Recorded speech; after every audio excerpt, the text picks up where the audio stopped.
नमस्कार दोस्तों, ज्ञान विस्तार क्लासेज में आप सभी का स्वागत है। दोस्तों, हमारे जिला दर्शन की आज क्लास रहने वाली है अजमेर जिला। इस तरीके से अपन जो है अजमेर जिले की आज तीसरी क्लास को कवर करेंगे ताकि आपके जितने भी महत्वपूर्ण फैक्ट है अजमेर जिले से लेके वो सारी चीज़ें आपकी क्लियर हो जाए। और हम निरंतर रूप से जो है बहुत ही अच्छी तरीके से बेहतरीन तरीके से जिला दर्शन की क्लासें पढ़ रहे हैं। तो आप ज़्यादा से ज़्यादा अपने दोस्तों और परिवार के सदस्यों के साथ इनको शेयर करें। और यदि आप इस चैनल पर पहली बार क्लास देख रहे हैं तो चैनल को सब्सक्राइब जरूर कर दीजिएगा ताकि ऐसी आने वाली वीडियोस आपसे मिस नहीं हो। तो दोस्तों, शुरू करते हैं आज की क्लास अजमेर जिले का भाग 3। सबसे पहले राजस्थान का हृदय, भारत का मक्का, राजपूताना की कुंजी, ये इसके उपनामों से अजमेर को पुकारा जाता है, ये आपको ध्यान रखना है।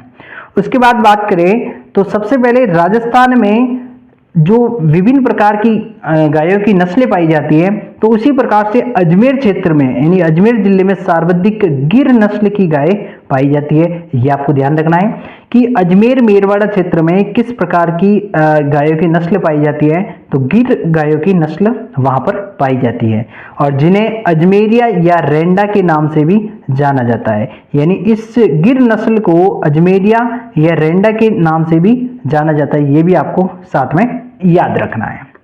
उसके बाद अगला फैक्ट है कि भारत में एकमात्र घोड़े की मजार जिनमें चने की दाल चढ़ाई जाती है जिस पर, और ये तारागढ़ दुर्ग अजमेर में स्थित है।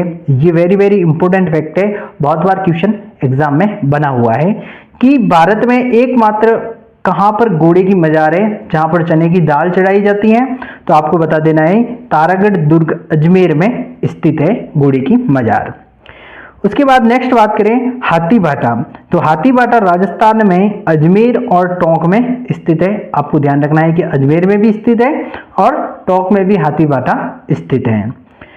अगला महत्वपूर्ण फैक्ट बनता है कि जो आपकी अजमेर की पहाड़ियां कौन कौन सी है महत्वपूर्ण, तो आपको ध्यान रखना है कि अजमेर में एक बीटली की पहाड़ी और मेरवाड़ा की पहाड़ी जो अजमेर में स्थित है, ये दोनों पहाड़ियां, और ये आपको विशेष तौर से ध्यान रखना है कि कभी भी एग्जाम में पूछ ले आपसे कि बीटली की पहाड़ी किस जिले के अंतर्गत है, तो आपको बताना है कि अजमेर में स्थित है।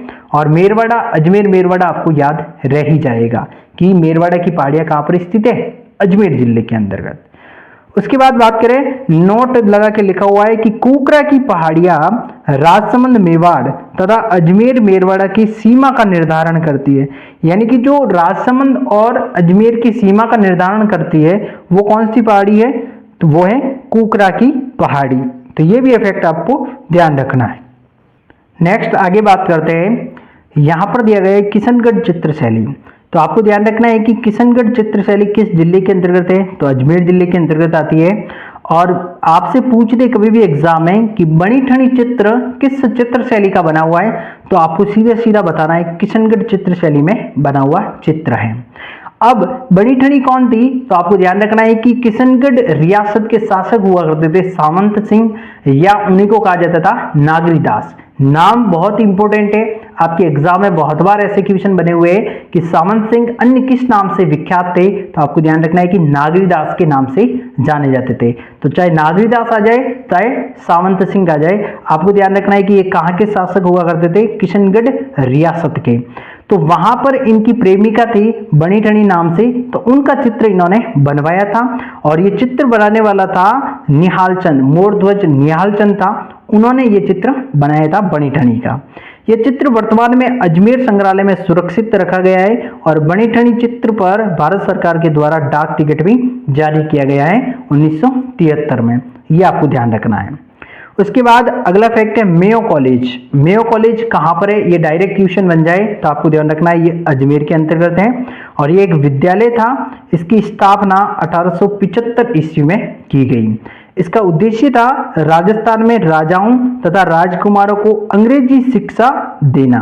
तो आपसे पूछा जा सकता है कि राजस्थान में किस कॉलेज या विद्यालय का उद्देश्य था राजाओं और राजकुमारों को अंग्रेजी शिक्षा प्रदान करना, तो सीधा सीधा आपको बताना है मेयो कॉलेज, और इसकी स्थापना कब की गई थी, 1875 में। अगला फैक्ट है अजमेर लेक। यह लेक अजमेर के 2.5 दिन के झोपड़े के दूसरे गुम्बद की दीवार के पीछे से प्राप्त हुआ है, तो ये आपको थोड़ा ध्यान रखना है, कभी पूछ ले तो। आगे बात करें राष्ट्रीय मिलिट्री स्कूल, तो राष्ट्रीय मिलिट्री स्कूल अजमेर में स्थित है और इसकी स्थापना की गई थी 1930 में। इसकी स्थापना king George royal Indian military school के रूप में की गई थी।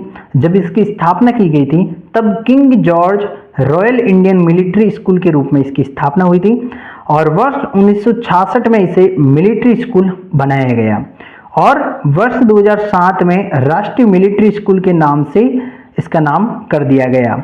ये भी फैक्ट आपको ध्यान रखना है।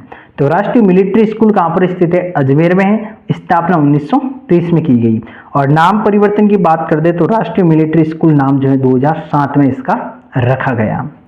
उसके बाद बात करें माध्यमिक शिक्षा बोर्ड, यानी कि जो अपना माध्यमिक शिक्षा बोर्ड है सेकेंडरी लेवल का, वो कहाँ पर स्थापित किया गया था? तो माध्यमिक शिक्षा अधिनियम 1957 के तहत 4 दिसंबर 1957 को कहां पर स्थापित किया गया था? जयपुर में। लेकिन इसे वर्ष 1961 में अजमेर में हस्तांतरित कर दिया गया था। तो वेरी वेरी इंपॉर्टेंट क्वेश्चन आपके एग्जाम के लिए बनता है कि माध्यमिक शिक्षा बोर्ड को अजमेर कब हस्तांतरित किया गया था? तो सीधा सीधा सन पूछ दे तो आपको बताना है वर्ष 1961 में अजमेर में हस्तांतरित किया गया था। ये पूछ दे कि अजमेर से पहले माध्यमिक शिक्षा बोर्ड का जो है कहां पर स्थापित किया गया था? तो आपको बताना है जयपुर में 1957 के अंतर्गत। तो आपको ये चीजें ध्यान रखनी है और वर्तमान में अजमेर में स्थित है, ये आपको पता होना चाहिए। नेक्स्ट बात करें आगे, तो अजमेर मेरवाड़ा जो है मध्य अरावली का भाग है। ये आप सभी जानते हैं कि अजमेर मेरवाड़ा जो है मध्य अरावली का भाग है और इसकी प्रमुख चोटियां कौन कौन सी हैं? तो एक तो है तारागढ़ और दूसरी है नागपाड़। तारागढ़ अजमेर के अंतर्गत है और इसकी ऊंचाई की बात करें तो 873 मीटर है और नागपाड़ अजमेर में है ये भी और इसकी ऊंचाई है 795 मीटर। तो यदि आपसे क्वेश्चन पूछ ले कि अजमेर जिले जो मध्य अरावली का भाग है उसमें सबसे ऊंची चोटी कौन सी अरावली पर्वतमाला की? तो आपको बताना है तारागढ़ की चोटी सबसे ऊंची है क्योंकि इसकी ऊंचाई कितनी है? 873 मीटर है। उसके बाद बात करें गौरी महेश्वरी, ये कहां से हैं? तो ये अजमेर से संबंधित हैं। इन्होंने 100 शैलियों में कैलीग्राफी का रिकॉर्ड बनाया है। इनका नाम इंडिया बुक ऑफ रिकॉर्ड्स और एशिया एवं विश्व बुक ऑफ रिकॉर्ड्स में सबसे कम उम्र की कैलीग्राफर होने का रिकॉर्ड दर्ज किया गया है। किसका नाम? गौरी महेश्वरी का नाम। ये कैलीग्राफी है और कैलीग्राफी के इन्होंने 100 से अधिक शैलियों के रिकॉर्ड बनाए हैं। तो ये सबसे कम उम्र की कैलीग्राफर बनी है गौरी महेश्वरी। तो ये आपके एग्जाम में कभी पूछ दे तो आपको बता देना है। उसके बाद बात करें दयानंद सरस्वती और अर्जुन लाल सेठी का देहांत यानी मृत्यु कहां पर हुई थी? तो अजमेर में। कभी कोई फैक्ट डायरेक्ट पूछ दे तो आपको याद रखना है। आगे बात करते हैं, देखते हैं अगला फैक्ट। हरविलास शारदा का संबंध अजमेर से है। हरविलास शारदा कौन थे? तो आपको ध्यान रखना है कि ये इनका जन्म अजमेर में हुआ था और ये प्रसिद्ध शिक्षाविद, राजनीतिज्ञ और समाज सुधारक रहे हैं। इन्होंने बाल विवाह को रोकने के लिए एक शारदा अधिनियम पारित करवाया था और वो अधिनियम 1928 में जो है बनाया था शारदा अधिनियम करके। तो हरविलास शारदा का संबंध कहाँ से? अजमेर से है। एक प्रसिद्ध समाज सुधारक भी रहे हैं। उसके बाद बात करें मनु भंडारी। मनु भंडारी एक हिंदी लेखिका है। इनका संबंध भी कहाँ से है? अजमेर से है। सीधे सीधे क्वेश्चन बन जाए तो आपको ध्यान रखना है। फल्गुबाई का संबंध चरी नृत्य से है जो किशनगढ़ अजमेर से संबंधित है। बहुत ही इंपॉर्टेंट क्वेश्चन बनता है कि फल्गुबाई यानी चरी नृत्य की प्रसिद्ध नृत्यांगना कौन है? तो आपको बताना है फल्गुबाई है और फल्गुबाई का संबंध कहां से है? किशनगढ़ अजमेर से है। और आपको ध्यान रखना है कि बीएसटीसी के एग्जाम में सीधा सीधा ये क्वेश्चन पूछा गया था, चरी नृत्य किस जाति या समुदाय के लोगों द्वारा किया जाता है? तो गुज्जर जाति के लोगों द्वारा। और फल्गुबाई इनकी प्रसिद्ध नृत्यांगना है। ये भी आपको ध्यान रखना है चरी नृत्य की और इनका संबंध है किशनगढ़ अजमेर से। अगला फैक्ट बनता है रीमा दत्ता। रीमा दत्ता का उपनाम है राजस्थान की जलपरी। बहुत बार क्वेश्चन बनता है कि राजस्थान की जलपरी के नाम से किसे जाना जाता है?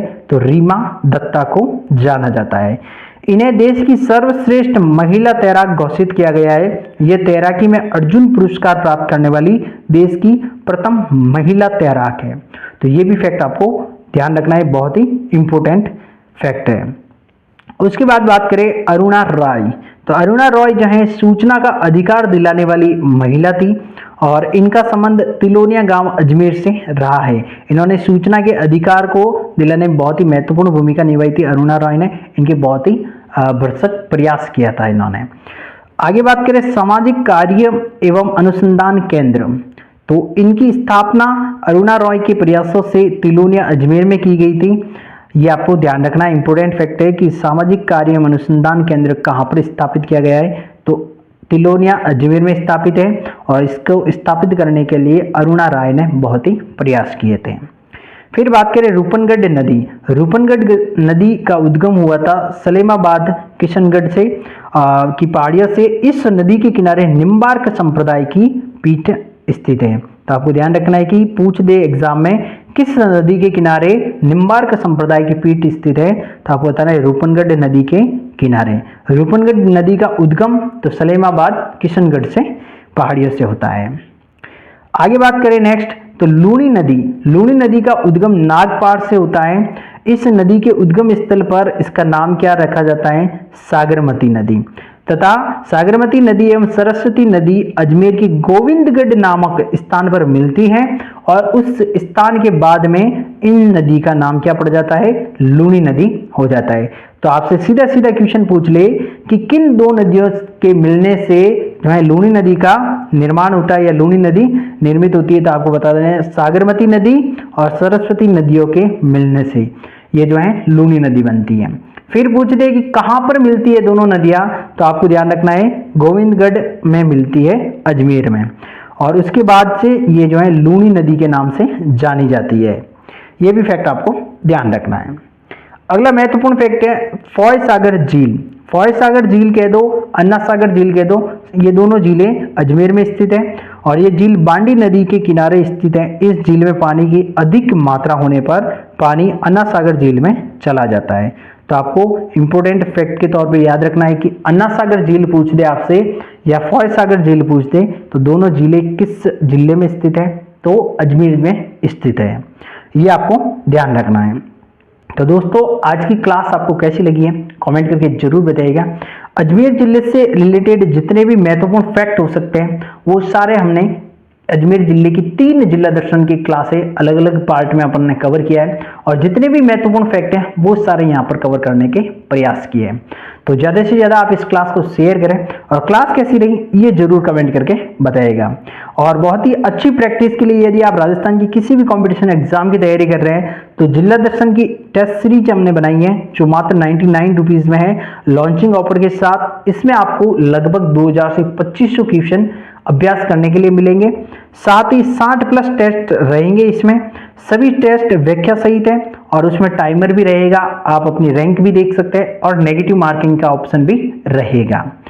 उसके साथ ही करंट अफेयर्स के पार्ट्स में बहुत सारे बच्चों को दिक्कत आती है तो उसके लिए हमने टॉपिक वाइज मंथ वाइज जो है करंट अफेयर्स के टेस्ट सीरीज बनाई है जिसमें आपको अक्टूबर 2023 से दिसंबर 2024 तक के सारे मंथ वाइज टेस्ट मिलेंगे। बहुत ही महत्वपूर्ण और बहुत ही मेहनत करके इन सारी चीज़ों को तैयार किया है। मात्र 65 रुपीज़ में आपको 14 महीने के मंथली करंट अफेयर्स के टेस्ट मिलेंगे। उसके बाद नेक्स्ट बात करें यदि आप सीईटी की तैयारी कर रहे हैं तो पिछले जितने भी आपके एग्जाम हुए थे 2023 में उनसे संबंधित टेस्ट सीरीज जो है मात्र आपके लिए 51 रुपये में उपलब्ध है। इसके साथ PDF भी आपको उपलब्ध रहेगी व्याख्या सहित। ठीक है, तो दोस्तों आज की क्लास कैसी रही जरूर से बताइएगा। ज़्यादा से ज़्यादा अपने दोस्तों और परिवार के सदस्यों के साथ शेयर करिएगा और यदि आप चैनल पर पहली बार आए तो चैनल को सब्सक्राइब जरूर कर लीजिएगा। तो दोस्तों मिलते हैं अगली क्लास में, तब तक के लिए धन्यवाद। जय हिंद, जय भारत।